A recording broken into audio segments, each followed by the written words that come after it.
Welcome to the Bearded IFA Diaries, and today I'm joined by the incredible Lucy Gittins from Celtic Financial. Welcome, Lucy. Thank you for having me. Thanks for volunteering. And just to stress to everyone watching, listening, I didn't drag you here, did I? You came on your own accord. No, I did. Excellent. So thank you for joining me. Today, because I'm really excited about this, I was really excited about the job role that we created here, that you joined us on, which was Administrator Apprentice, because I know in financial services there's just not enough young people coming into the industry, so that's why we want to play our little part as a business to encourage that. So tell me, how have you found it so far? I've absolutely loved it. It's been a lot to take in, a lot of new processes to learn, a lot of new technology, but I've absolutely loved it and it's been amazing. Not been paid to say that? No. Excellent. Let's rewind then. So before you joined us as an administrator, what were you doing following school, college? So I worked in a cafe. I worked there for about 2 years.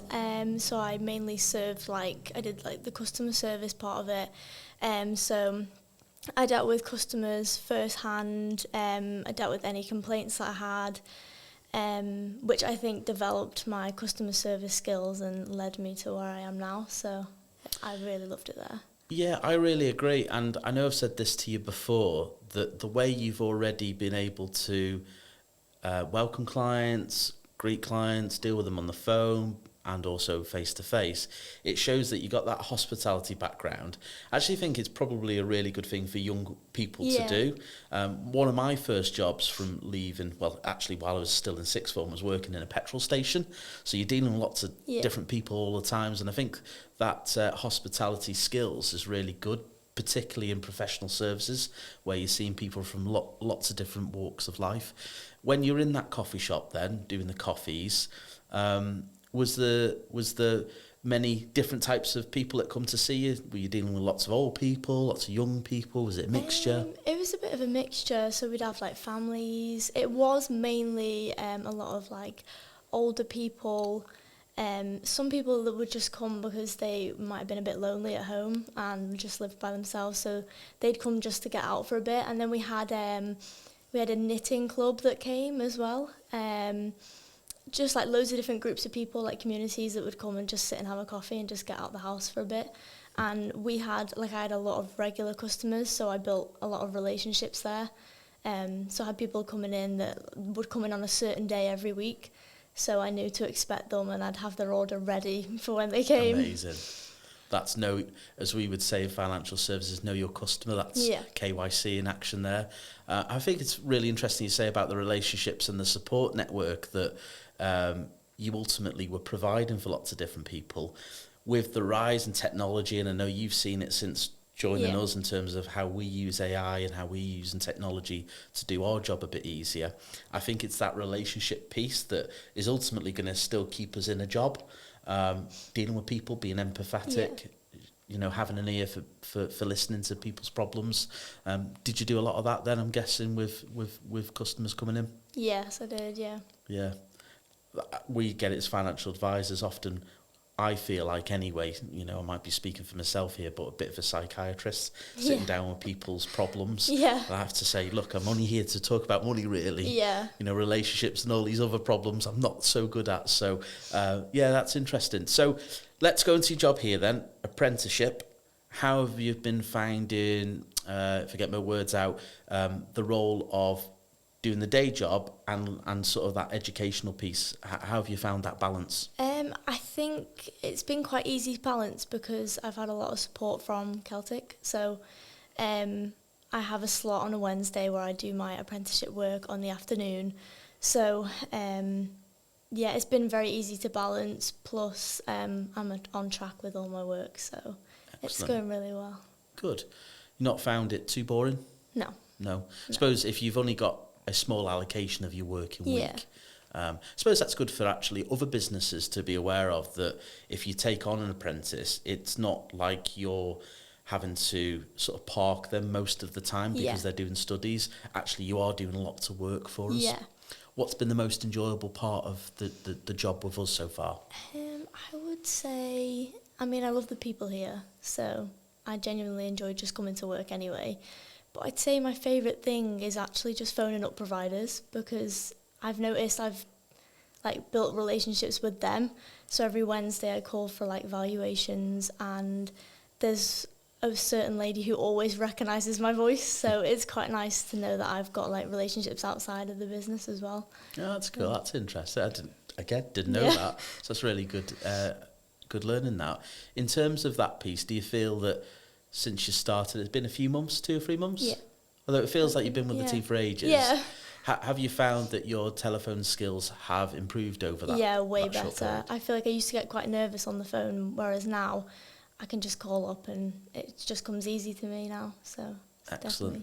I think when you do take on new starters with little industry experience, there is that phone anxiety. Yeah. I don't want to pick it up. I don't want to dial. But equally, you could be speaking to someone that is in a similar position at the other end. Yeah. Excellent. What's your biggest hate then? And you can be honest here. I'm not going to take offence. What do you find the biggest sort of Probably problem? just being on hold for so long sometimes. You can just be sat there just listening to the horrible hold music for ages. But other than that, nothing else really. I remember when I used to do a lot of calls, there were some providers that would let you select the music. Yeah. I think more I'm need sure to there's do a bird that. one. Is there? Yeah. What, just birds? Yeah, so we'll go on to music and then it says, click number 1 if you want to hear bird sounds. It's sort of a bit of a problem though, if they know that they've got to put different sound options on, maybe you should fix the call times first. Yeah. Interesting. And any other complaints, any other bits that you find boring? No. I think I enjoyed quite a lot of what I do, to be honest, so no. So you do it again? Yeah. Yeah, if you went back in time? Yeah. Let's look forward then, which I always like asking this question. Yeah. Where do you see yourself in 5 years? I haven't really got everything planned out as of right now, but I'd like to be in a comfortable job, somewhere I like actually waking up and think, oh, I get to go to work today. Yeah, I just like to keep developing my own skills, so yeah, just being comfortable. Hopefully I can stay here for a while after my apprenticeship's finished, and yeah, just keep gaining more experience and getting new opportunities. Ace. And do you like the sort of professional services office environment? I do. Do you find, versus, coffee shop and retail? Yeah. Definitely on the right I side. quite like the fashion side of it as well, because I get to put a nice office outfit on every day. Yeah, for anyone watching or listening, we don't have a catwalk or anything downstairs, so yeah. That's funny. Maybe they could start one on a Friday. That'd be good. Excellent. And I'm not going to pick on any of your favourite colleagues. I could probably guess a couple of them, because one you described before as a big sister. Yeah. How important do you think that's been in terms of your onboarding and learning, sort of having those colleagues that have supported you? It's been very important, because it's quite nice knowing that if I do struggle, I can just turn and ask for anyone for a bit of help. And I think at first I was quite scared to ask for help, but now I realise that you're not going to get in trouble by asking for help. You just ask anything and everyone is willing to help. And they will over-explain anything, even if something sounds a bit confusing at first. Everyone in here is willing to over-explain it, so you get it. And it's been a real help, so... Excellent, that's good to hear. I think that's maybe the benefit of a smaller business like us, because we all know that actually if we get Lucy up to speed and if Lucy can do jobs and tasks for us, actually it helps us and ourselves and our own role. Yeah. So, in the short term, it can be a bit of pain in terms of, giving that one-to-one support and get you up to speed. But equally, we want you to get it right. Yeah. And I know we are a really supportive team here. And I can vouch for absolutely everyone that they'd want to support you. And equally, as I said, the big thing is that you'll be helping them in their own jobs. And I think it's quite fascinating, isn't it, from the different jobs and roles that you've already done. This morning I got you to do some name tags for the charity ball that we've got on Friday. You're calling providers, as you've said there, for information, for valuations.